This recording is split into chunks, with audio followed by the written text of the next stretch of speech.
네, 지금부터 로마서를 통한 변화의 시작 18번째 시간을 갖도록 하겠습니다. 어, 코로나가 빨리 끝났으면 좋겠는데 그렇지 않을 것 같습니다. 굉장히 어려운 가운데 들어가고 있는 듯하지만 그래도 속히 해결될 줄 믿습니다. 상황 가운데 참 많은 불평과 원망의 소리들이 들릴 때가 있습니다. A 하면 B로 가지고 비판하고 B라고 하면 A라고 하면서 비판하는 모양새들이 많은데요. 우리 크리스찬들은 이 상황 가운데 하나님을 바라며 하나님을 의지하며 인내하는 백성이 되기를 소망하여 봅니다. 네. 며칠 전에 저에게 누군가가 묻더라고요. 죄인이냐 의인이냐 라고 물어보면 어떻게 대답해야 돼요? 우리 참 많은 얘기를 했던 거지만 그 질문 이후에 저 혼자 참 많이 생각을 해보게 됐어요. 어떤 생각을 했냐 그러게 되면 누가 나한테 목사님 의인이십니까 죄인입니까? 라는 질문에 한 가지를 선택하라면 어디를 선택하시겠습니까? 라고 한다면 저는 의인 쪽에 선택할 수 있을 듯 합니다. 왜냐 그러게 되면 일단은 우리가 죄인에서 의인이라 칭함을 받았다라고 하는 하나님의 말씀, 영접하는 자, 곧 그 이름을 믿는 자에게는 하나님의 자녀가 되는 권세를 주셨음을 믿는 믿음 때문이죠. 그런데 의인이다라기보다는 의인이라 칭함을 받았다 라고 하는 표현이 어쩌면 더 맞을 수도 있겠고요. 그래도 어쨌든 간에 저는 죄인 쪽보다는 의인 쪽에 포인트를 두고 대답을 하고 싶습니다. 그러면서 조금 더 생각해 보니까 의인인데 겸손한 의인, 그 말은 무엇입니까? 내 힘과 내 능으로 내가 모든 율법을 지킴으로 인해서 의인이 된 것이 아니기 때문에 우리는 항상 겸손해야 되고 낮아져야 되고, 그리고 그 예수님의 십자가의 은혜로 우리가 의인이라 칭함을 받고 하나님의 아들이라 일컬음을 받기 때문에 우리는 항상 감사하는, 그 다음에 낮은 곳에 있는 겸손한 이러한 의인의 삶을 살아야 되겠지요. 그런데 죄인이라고 고백하는 사람도 이 사실을 몰라서 저는 죄인입니다라고 고백하는 것이 아니라 그게 겸손한 표현이지요.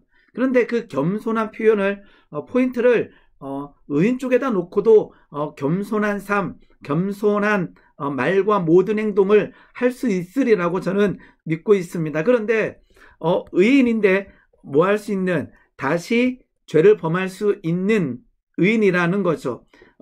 잘못된 의인과는 이제는 나는 절대 죄를 범하지 않는다라고 하는 것은 잘못된 의인관인 것 같아요.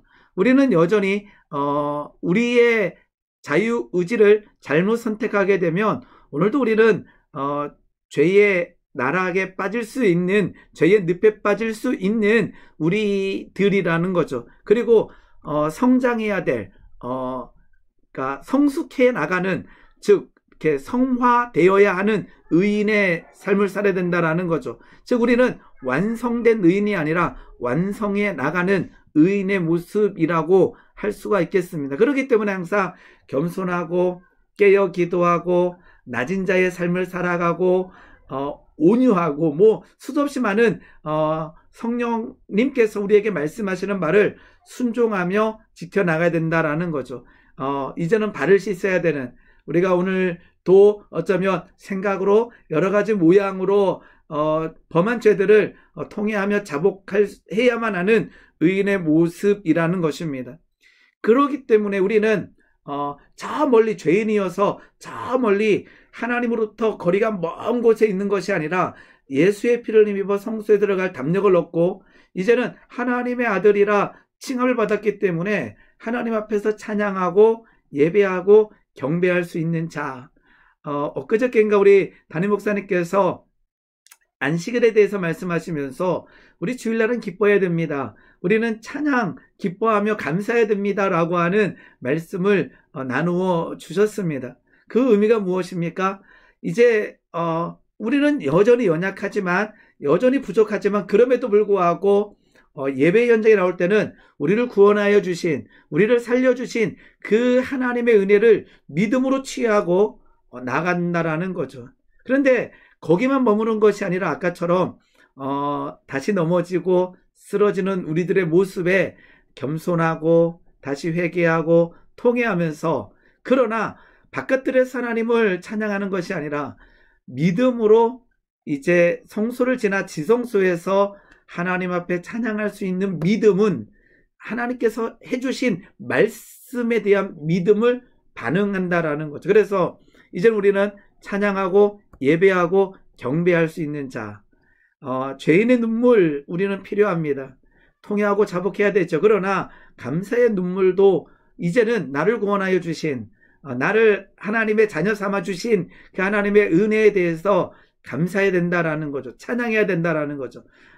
계속 말씀드리지만 탕자가 아버지께로 돌아와서 다음날 아버지께서 다 용서해 주셨는데, 품어 주셨는데, 아침에 일어나자마자 아버지께서 입혀주신 옷을 벗어버리고, 아버지, 나는 이 옷을 입을 자격이 없습니다. 겸손한 것 같지만 그는 믿음이 없는 사람이라는 거죠. 아버지가 입혀주셨기 때문에 하나님, 아버지 감사합니다. 이제는 더 겸손하고 낮은 자의 삶을 살고 아버지의 말씀에 순종하겠습니다. 우리 아버지 멋지십니다라고 하는 것이 더 아버지의 뜻이라는 거죠. 즉 과거에 매였다라는 것은 우리가 회개한 내용을 가지고 또 매여 있는 분들이 계세요. 그것은 믿음이 없는 행위라는 거죠. 우리가 통회하고 자복하고 하나님께서 그래 깨끗게 됐어라고 말씀해 주시면 우리는 하나님 앞에서는 우리는 그거에 대해서 매여 사는 것이 아니라 그것은 사단이 우리를 가지고 장난치는 거죠. 속이는 거죠. 그 거짓된 모양새들을 말씀으로 이겨야 되는 우리들의 모습이 필요할 줄 믿습니다. 그래서 감사하는 아들, 그러한 삶을 살 수 있기를 소망하여 봅니다. 네, 그 다음에 그러면 오늘 이제 로마서 8장의 말씀을 계속 이어서 보는데요. 우리가 예수 믿는다는 것은 무엇일까? 하나님의 아들이라, 하나님의 아들 된 자들의 삶, 즉 고난과 역경을 이제는 감수하는 삶을 살아야 된다라는 거죠. 예수님은 하나님의 아들이었고 예수님이 십자가에 달리신 이유는 신성모독, 즉 하나님의 아들이라고 말했기 때문입니다. 그런데 우리도 역시 우리도 하나님의 아들입니다. 하나님을 아버지라 부릅니다. 우리는 아들이죠. 예수님은 하나님의 아들이라 말했기 때문에 고난당하고 죽임을 당했습니다. 결국 부활로 십자가를 이기고 승리하셨지요. 그러면 오늘 우리가 하나님의 아들이라고 우리가 말하는, 고백하는 우리들도 하나님의 아들 된 자의 고난의 길을 감수해야 된다라는 것이 또 로마서 8장에 기록된 내용이기도 합니다. 로마서 8장 17절 보면요, 자녀이면 상속자이고 하나님의 상속자라고 말씀하십니다. 그런데 그리스도와 함께한 상속자니 우리가 그와 함께 영광을 받기 위하여 고난도 함께 받아야 할 것이니라. 모든 종교는요, 영광만, 우리 인간이 만들어낸 종교이기 때문에, 인간의 관점에서 만들어냈기 때문에 영광, 복만 추구합니다. 그런데요, 고난을 얘기하고 역경을 얘기하는 것은 바로 기독교 정신이라는 거죠. 하나님께서 주시는 영광을 위하여 고난도 함께 받아야 한다라고 말씀하고 있습니다. 오늘 로마서 8장 18절부터 보는데요. 8장 18절 보게 되면 생각하건대 현재의 고난은 이렇게 나와 있어요. 이미 현재 고난이 있다라는 거죠. 장차 우리에게 나타날 영광과 비교할 수 없도다. 아까처럼 17절에서 영광을 받기 위하여 고난도 함께 받아야 라고 말씀하시면서 장차 우리에게 나타날 영광과 비교할 수 없는 현재의 고난이 있다라고 말씀하고 있습니다. 디모데후서 3장 12절은 무릇 그리스도 예수 안에서 경건하게 살고자 하는 자는 박해를 받으리라. 이거 엄청난 말씀입니다. 예수를 믿는 자는 복만 누린다. 예수를 믿는 자는 앞으로의 삶에 고난이 전혀 없다. 예수를 믿는 자에게는 비가 내리지 않고 바람이 불지 않고 창수가 나지 않는다라고 말씀해 주신다면 얼마나 좋겠습니까? 그런데요, 믿는 자나 믿지 않는 자나 누구에게든지 비가 내리고 바람이 불며 창수가 인다라는 거죠. 즉 하나님의 자녀, 하나님의 아들 된 삶은 세상에서는 잘 통하지 않고 매력적이지 않습니다. 그래서 세상은 하나님의 아들이라고 선포하는, 하나님의 아들 된 자의 삶을 살아가려고 하는 자들을 그냥 놔두지 않는다라는 거죠. 즉 마귀가 하나님의 아들이라고 말하는 우리들을 좋아하지 않아요. 그래서 고난과 역경 가운데 들어갈 수 있는 상황들이 펼쳐질 수밖에 없습니다. 이 고난의 값을 치를 때에 하나님의 자녀다움이 나타날 수가 있다라는 것입니다. 즉 법에서 말하는 어떠한 죄를 범했을 때는요, 그것은 기독교인이나 그렇지 않은 자들이나 모두 죄의 그 법에 처벌을 받게 돼 있어요. 그런데 법에 기록되어 있지 않은, 법령에 나와 있지 않은 수도 없이 많은 생각들, 상황들을 우리에게는 양심의 가책이 되고 하나님의 말씀을 어기게 됐기 때문에 우리는 거기에 민감해집니다. 계속 말씀드리지만 하나님을 온전히 믿고 은혜를 누렸을 때 이제 하나님의 말씀을 지켜야지. 그래, 하나님께 내가 감사하며 말씀을 지켜나가야지 했는데 그때부터 막 충돌이 생기는 거예요. 하나님의 아들 된 자의 삶을 살려고 할 때, 그런데 그 고난의 값을 치를 때 결국 하나님의 자녀다움이 세상에서 빛을 발하게 된다라는 것입니다. 그렇지 않는다면, 즉 나 하나님의 아들이야 라고 하면서 세상에 나가서 하나님의 아들이라고 말하지 않는 자들과 동일하다면, 구별되지 않는다면 그것은 아직 온전한 믿음이 아니라고 생각되지요. 즉 8장 이후에는요, 고난이란 단어와 탄식이란 단어와 영광이란 단어가 계속 이어서 나오고 있습니다. 17절 18절 계속 보면요, 고난도 함께, 현재의 고난, 이 고난에 대해서 고난도 함께 받아라. 누구랑요? 예수님과 함께 받는 고난, 그리고 현재의 고난이라고 성경은 말씀하고 있습니다. 아까 말씀드렸던 것처럼 예수님의 고난은 하나님의 아들이기 때문에 받았던 고난입니다. 요한복음 15장 20절에는요, 사람들이 나를 박해하였은즉 너희도 박해하리라. 예수 믿는다라는 것은요, 만만한 길은 아닌 것 같아요. 매일같이 영적인 전쟁을 해야 되고요. 어떨 때는 누군가의 조롱과 멸시를 이겨내야 되고요. 어떨 때는 생각하지 않아도 될 죄책감이나 이런 거에 빠져서 힘겨워하는, 즉 오라나는 공고한 사람이 되어지는 그 모습에도 우리는 믿는 자이기 때문에 들어가게 된다라는 거죠. 사울이 다메섹 도상에서 이제 변화되잖아요. 회심하게 되잖아요. 그때 예수님께서 나는 내가 핍박하는 예수라 그래요. 실은 사울은 핍박하는 대상이 실은 예수가 아니라 예수 믿는 사람들을 핍박했지요. 그런데 말씀은 예수님께서 핍박을 받는다고 말씀하고 있습니다. 우리와 함께 고난을 받고 계신 예수님이라는 거죠. 즉 예수님은 믿음으로 핍박받는 성도들의 고난을 자신의 것으로 지금 보고 계시다라는 거죠. 그러니까 오늘 우리가 핍박받을 때 예수님께서 우리와 함께 받는 고난이기도 합니다. 즉 예수님의 고난이 우리의 고난이고 우리의 고난도 예수님께서 예수님을 향한 고난이라고 사도 바울에게 말씀하신 것처럼 여겨주고 계시다라는 거죠. 자, 예수님께서 십자가에 달려 죽으셨고 부활하셨습니다. 그리고 예수님께서 고난당하셨죠. 조롱과 멸시당하셨죠. 그런데 예수님을 십자가에 못 박은 세상, 예수님을 조롱하고 멸시했던 세상은 실은 그대로라는 거죠. 세상은 여전히 악하다라고 말하고 있습니다. 그 악함은 죄라고 말하는 세상의 악함은 그 악함에 대해서 죄라고 말하는 성경 말씀, 크리스찬들을 싫어할 수밖에 없죠. 왜요? 하나님께서 지으신 인간이기 때문에 실은 죄를 짓는 모든 사람들은 양심의 가책을 받을 수밖에 없어요. 근데 거기다가 이거 죄인가 아닌가 이렇게 양심의 소리를 듣고 있는데 성경 말씀을 가져다가 죄입니다라고 할 때 그래서 이를 갈고 화를 내는 상황들을 우리는 많이 보게 됩니다. 그래서 설교에서 회개하십시오 이 말씀을 잘 못할 때도 있죠. 그런데요 하나님의 말씀은 그 악함에 대해서 죄에 대해서 정확하게 죄라고 말씀하고 있는 부분이 하나님의 말씀이죠. 즉 이러한 말씀을 믿고 따르는 자는 세상에서 고난과 역경에 빠질 수밖에 없다라는 것입니다.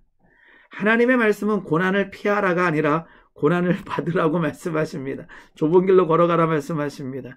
참 난감하죠. 그런데 그 고난 가운데 하나님께서 주시는 승리, 하나님께서 그 고난 가운데 함께 하심을 우리가 믿어진다면요, 이제는 사망의 음침한 골짜기가 두렵지 않는 담대한 믿음이 생기는 거예요. 다윗이 그 골리앗을 이기고 이제는 승리, 이제는 내 앞에 온전한 좋은 일만 펼쳐지겠다라고 생각했을지도 몰라요. 그런데 다윗은 골리앗을 이긴 이후에 10년 이상을 사울의 시기와 질투로 인해서 도망자의 삶을 살아가게 됩니다. 처음에 이제 그 사울이 다윗을 죽이려고 할 때에 하나님께서 다윗과 함께 하셨다라고 하는 말씀이 계속 기록되어 있어요. 다윗은 그 고난 가운데 누렸던 은혜는 무엇입니까? 그 고난 가운데 함께 하시는 하나님, 고난 가운데 지키시는 하나님의 은혜를 맛보고 결국은 사망이 음침한 골짜기를 다닐지라도 해를 두려워하지 않을 것은 주께서 나와 함께 하심이라라고 고백할 수 있다라는 거죠. 오히려 너희가 그리스도 고난에 참여하는 것으로 즐거워하라. 그렇다고 해서 우리는 고행주의로 빠져서는 안 됩니다. 이거 조심하셔야 됩니다. 고행주의는 그냥 억지로 그냥 금식하고 억지로 고통 가운데 들어가고 억지로 십자를 지는 거, 이건 하나님께서 원하시는 게 아니에요. 하나님께서는 이 땅에서 우리를 즐거워하라 그랬어요. 기뻐하라 그랬어요. 그런데 그 하나님의 말씀을 지키면서 오는 고난에 대해서 두려워하지 말라라는 거죠. 은혜를 더 누리기 위해서 이렇게 가끔 가다가 고난 주간 동안에 우리가 금식하고 고난에 동참하는 것은 하나님께서 주신 은혜를 누리고자 하는 참된 방법입니다. 그런데 항상 나는 고통받아야 돼. 아까처럼 죄니까 나는 웃어서도 안 돼. 나는 죄인이어서 누려서도 안 돼. 아니에요. 안식하라 그랬습니다. 즐거워하고 기뻐하는 주의 백성이 되어야 될 줄 믿습니다. 고난은 현재의 고난입니다. 그 고난은 현재의 고난. 이 현재는 재림 때까지의 기간이라고 할 수가 있습니다. 그러니까 우리가 죽는 그날까지 세상은 믿는 자를 조롱하고 멸시할 수 있는 상황이 펼쳐질 수밖에 없다라는 거죠. 즉 믿는다는 그 자체에 대해서 우리는 고난 당할 각오를 해야 된다라는 것입니다. 말씀대로 살기 위해서 믿는 자의 영향력을 끼치기 위해서 우리는 고난 당할 각오가 되어야 되고 지금도 그러하다라는 거예요. 제가 교사 생활할 때 저는 이제 그 믿는 자였기 때문에 온전한 믿는 자의 삶의 모습을 보이지 못했다 할지라도 참 많은 조롱과 멸시를 받았던 것 같아요. 너는 선배 교사에게 이렇게 술 한잔 안 사냐? 너는 이렇게 이러면서 굉장히 많은 이야기를 들었던 기억들이 있습니다.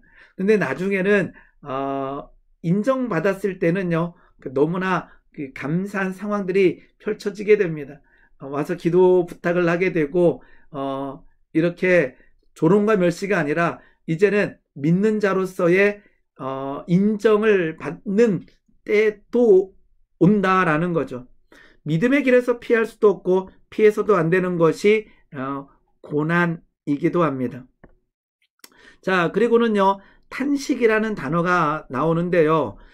고난에 초청하시는 이유가 중요한 것은 고난이 고난으로 끝나지 않기 때문입니다. 이 고난을 지났을 때 아까 우리 처음에 나눴던 말씀처럼 영광을 받기 위해서, 즉 고난으로 끝나는 것이 아니라 고난이 고난으로 끝나는 것이 아니라 영광이 있기 때문에 예수님께서는 그것을 알고 계시기 때문에 우리에게 고난의 자리로 고난의 길에 도망가지 말고 서 있으라고 얘기하는 거죠. 예수님께서 겟세마네 동산에서 기도하시고 겟세마네 골고다 언덕을 올라가셨습니다. 그것은 하나님에 대한 믿음, 이 고난의 길 이후에는 영광이 있다라는 것을 믿었기 때문에 그 고난의 길에서 걸을 수 있고 승리할 수 있다라는 거죠. 우리는 고난을 두려워할 필요는 없습니다. 고난을 즐겨할 필요도 없지만, 아까 고난을 즐거워하라 그랬지만, 고난에 그냥 자기 의지대로 갈 필요는 없지만, 고난 가운데 이 고난 끝에는 하나님께서 주시는 영광이 있다라는 것을 알기 때문에 우리에게 초청하시는 거예요. 조심할 것은 죄로 인한 고난도 있다라는 거예요. 그래서 우리 고난이 올 때 우리는 빨리 체킹해 봐야 돼요. 이것을 회개해야 되는가 아니면 인내해야 되는가. 인내해야 되는 고난이 있고 회개해야 되는 고난이 있다라는 거죠. 그런데 회개해야 될 때 인내하고 인내해야 될 때 회개한다면 이거는 어긋나는 것이 되겠죠. 고난이 올 때 하나님 앞에 엎드리며 하나님 우리 속에 있는 죄성들을 토해내기를 원하시는지 아니면 인내하기를 원하시는지 하나님 앞에 여쭤봐야 된다라는 것입니다. 8장 19절에 피조물들, 세상의 모든 피조물들도 하나님의 자녀들이 나타나기를 간절히 기다리고 있다라고 되어 있습니다. 왜냐 그러면 피조물들도 아담과 하와가 범죄했을 때 피조물들도 저주를 받았기 때문에 그 피조물들조차도 하나님의 자녀들이 나타나기를 기다린다라는 거죠. 즉 썩어짐에 종살이하는 피조물들도 8장 21절에 나와 있습니다. 피조물들도 주님의 날을 기다리고 있다라고 지금 로마서 8장은 기록하고 있습니다. 8장 23절에 첫 열매로서 성령을 받은 우리도 자녀로 삼아 주실 것을 곧 우리 몸을 속량하여 주실 것을 고대하면서 속으로 신음하고 있습니다. 고대하면서 신음하는 이유는 아까처럼 성령이 오셨지만 우리는 의인이라 칭함을 받았지만 우리 몸이 아직도 악한 영향력에서 자유하지 못하기 때문에 아까처럼 죄를 범할 수 있는 의인, 여전히 무너질 수 있는 하나님의 자녀된 자이기 때문에 고대하면서도 불구하고 신음하고 있다라는 거죠. 우리 8장 1절 보게 되면 우리 엄청난 말씀을 우리 알고 있잖아요. 우리가 그러므로 이제 그리스도 예수 안에 있는 자에게는 결코 정죄함이 없나니 이는 그리스도 예수 안에 있는 생명의 성령의 법이 죄와 사망의 법에서 너를 해방하였다라고 말씀하여 주시는 이 8장에서 고난과 탄식과 그 다음에 신음이라는 단어가 나오고 있다라는 거죠. 왜일까요? 여전히 우리는 자유할 수 있는 그 믿음의 소유자지만 그럼에도 불구하고 여전히 무너질 수 있는 자들이기 때문이라는 것입니다. 우리의 육신은 이기심, 욕심, 혈기와 음란, 방탕함으로 끊임없이 내적 고통을 겪고 있다라는 거죠.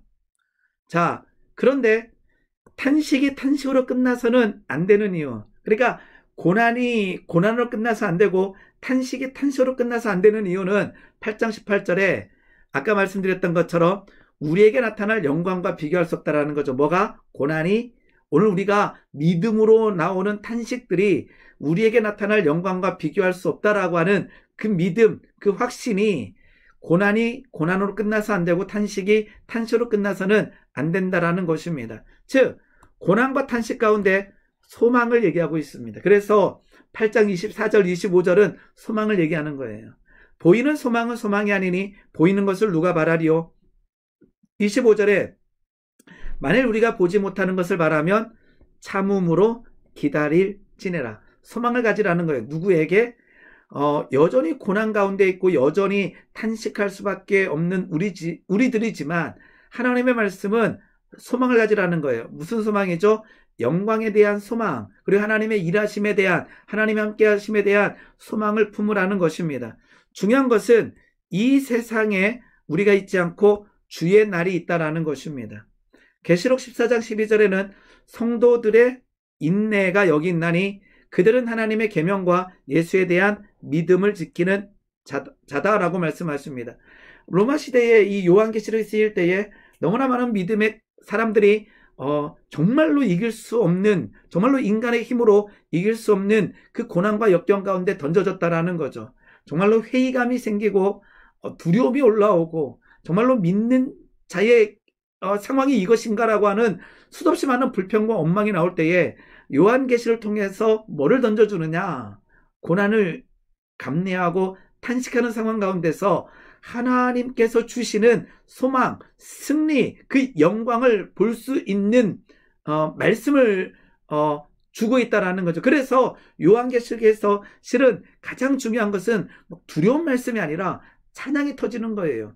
그 상황 가운데, 그 어려움 가운데 하나님께서 주시는 말씀, 그 환상을 통해서 소망을 봄으로 말미암아 이제는 고난 가운데 찬양할 수 있는 그 은혜가 있다라는 거죠. 그래서 요한계시록을 제대로 읽으면 찬양이 터지는 거예요. 와, 이러한 고난과 탄식 가운데 하나님께서 소망을 주시는구나. 환상을 보여주시는구나. 내가 하나님 찬양합니다. 이후에 내가 천국에 가서 하나님을 찬양하게 될 것을 믿습니다라고 하면서 나아갈 수 있어야 된다라는 것입니다.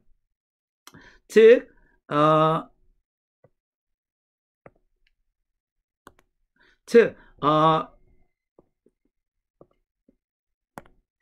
영광은 주님의 날에 나타난다라는 것입니다. 그래서 우리는 영화스럽게 된다라고 얘기하죠. 즉 현재의 안락을 위해 살지 말아야 되는 이유이기도 합니다. 우리가 믿는다라는 것은 다른 종교와 다르게 현재의 복, 하나님께서는 현재에도 우리에게 안식과 복과 평강을 주십니다. 그런데 목적이 그게 아니라는 거예요. 그래서 기독교에서 성공, 처세술, 자기 개발술 이렇게 얘기하고 있다면요, 이거는 잘못된 가르침입니다. 즉 하나님 안에서 복을 누리고 생명을 누리는 것은 당연합니다. 우리는 질병에서 노임받을 수 있는 은혜, 능력을 믿는 거죠. 그런데 그게 목적이 아니라는 거예요. 그래서 그리 아니하실지라도 감사할 수 있는 거죠. 왜요? 하나님의 신실하심을 믿기 때문에. 즉 우리가 어디에 있든지 간에 가나안 땅으로 인도하실 것을 믿고 기다리며 매일매일 광야의 길을 걸을 때에도 그 가나안 땅을 바라볼 수 있는 눈, 소망, 믿음, 불평과 원망이 아니라 그것이 필요하다라는 거죠. 즉 광야에서는 축복이 아니라 은혜를 갈망해야 되고 금이 아니라 생수가 필요한 것이고 곡간을 채우는 기도가 아니라 하루하루에 일용할 양식을 구하는 그 모양들이 우리에게 필요할 줄 믿습니다. 책을 읽다 보니까 광야를 읽다라고 하는 책이 있습니다. 거기에 보게 되면 제가 한번 읽어드릴게요. 광야길을 가는 것과 산에 오르는 것은 너무나 다르다. 산은 정상이 보인다. 그러나 광야는 끝이 보이지 않는다. 산을 어떻게 올라가야 할지, 어느 길로 올라가야 하는지 대개 정해져 있다. 그러나 광야에는 길이 없다. 산은 전체가 눈에 들어온다. 그러나 사막은 그렇지 않다. 산은 변하지 않는다. 항상 그대로다. 그러나 사막은 변화무쌍하다. 오늘 있던 모래 언덕이 내일이면 사라진다. 없었던 산이 새로 생기기도 한다. 산에 오를 때는 혼자 가도 된다. 그러나 광야에 들어갈 때는 절대로 혼자 가서는 안 된다. 결혼하는 것은 산에 오르는 것이다. 그러나 결혼 생활은 사막을 통과하는 것이다. 굉장히 은혜되지 않습니까? 아이를 낳는 것은 산을 오르는 것이다. 그러나 아이를 키우는 것은 사막을 통과하는 것이다. 아이를 낳는 것도 힘들지만 아이를 낳고 나서 더 힘들다. 직장에 들어가서 산에 오르는 것이다. 그러나 직장 생활은 사막을 통과하는 것이다. 학위를 따고 성공하는 것은 산에 오르는 것과 같다. 그러나 이후에 광야를 통과하는 것이다. 광야를 산에 오르는 것처럼 산이 인생이 힘들고 너무 혼란스러운 것이다.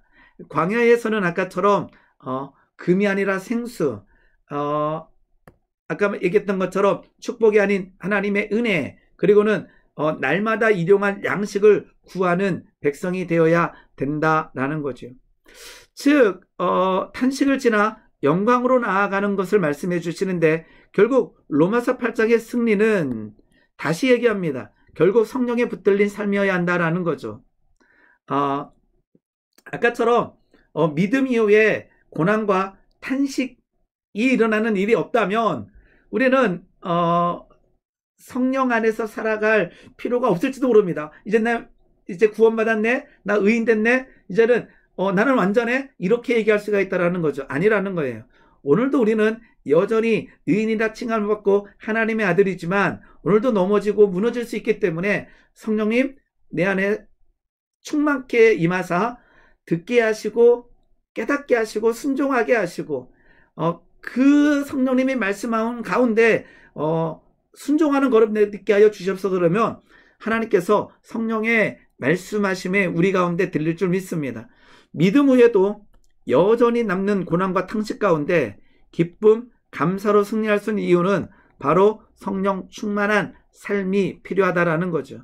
성령이 이끄시는 대로 순종하는 삶이 우리에게 필요하다라는 것입니다. 언제도요. 아까 로마서 8장 1절 2절을 지난 이후에도 우리에게는 여전히 의인이라고 말할 수 있지만 여전히 겸손해야 되고 무너질 수 있기 때문에 성령님 오늘도 도와주시옵소서, 말씀하여 주시옵소서, 깨닫게 하여 주시옵소서라고 성령님께서 내 안에 임하신 성령님께서 충만케 내가 믿음의 고백을 하며 믿음의 눈을 열어 그 성령님의 말하심에 순종할 수 있어야 된다라는 것입니다. 내 힘으로 살아간다면 오라나는 공고한 사람이 될 수밖에 없어요. 왜요? 우리가 의인이라 칭을 받았지만 여전히 연약하기 때문에 마저 이제는 내 힘으로 살아가리라 그러게 되면 어떤 고백밖에 안 나와요? 오라나는 공고한 사람이 될 수밖에 없는 거죠. 여기서 통과하는 것은 성령 안에서 동행하는 승리하는 삶이라는 것입니다. 즉 우리는 영원토록 주님을 모시고 평화와 자유를 누리며 영광 중에 살 것이라는 믿음, 즉 이제는 아까처럼 구원받은 이후에 성화되고 구원받은 이후에 아까처럼 성장, 성화되어 가는 삶을 살아야 되고 누구 안에서요? 성령 안에서. 그리고는 결국 우리가 죽음 이후에는 영화롭게 된다라고 하는 이 사실을 믿어야 된다라는 거죠. 탄식을 지나 이제 결국 고난을 지나 영광으로 가는 방법은 고난과 영광을 비교하라는 거죠. 아까 네 여기 있네요. 네, 생각하건대 현재의 고난은 장차 우리에게 나타날 영광과 비교할 수 없다. 그러면 오늘 우리가 고난 당할 때에 우리가 장차 다가올 그 영광을 바라봐야 된다라는 거예요. 얼마나 놀랍습니까? 하나님께서 주시는 그 영광 가운데 누릴 수만 있다면, 그것을 우리가 안다면, 깨닫는다면 현재의 고난을 넉넉히 이길 수 있다라는 것입니다. 즉 바울의 제안은 그렇게 고난받으면서도 이길 수 있었던 힘은 바로 고난보다 큰 장래의 영광을 믿고 바랐기 때문입니다. 그렇죠. 요한계시록의 두려움이 아니라 아까처럼 소망인 이유는 무엇이냐? 그 탄식 고난을 지나 영광과 승리를 보여주고 있기 때문입니다. 그 하나님께서 결국은 승리하시고 결국은 영광을 받으신다라고 하는 그것을 보여주시면서 우리가 탄식 고난이 아니라 영광스러움을 갈망하라는 거죠. 그래서 결국은 찬양이 터지는 것입니다. 슬픔 가운데서 감사할 수 있는 이유도 마찬가지입니다. 이 고난이 끝난 이후에 주시는 하나님의 은혜, 하나님의 영광을 바라보라는 거죠. 그리고 8장 25절에 참음으로 기다릴지니라 되고 있어요. 뭐예요? 인내하라는 거죠. 원망하고 불평하는 것이 아니라, 포기하는 것이 아니라 모든 것이 합력하여 선을 이루시는 하나님의 은혜를 바라봐야 된다라는 거죠. 아굴라와 프리스길라가 로마에서 쫓겨났어요.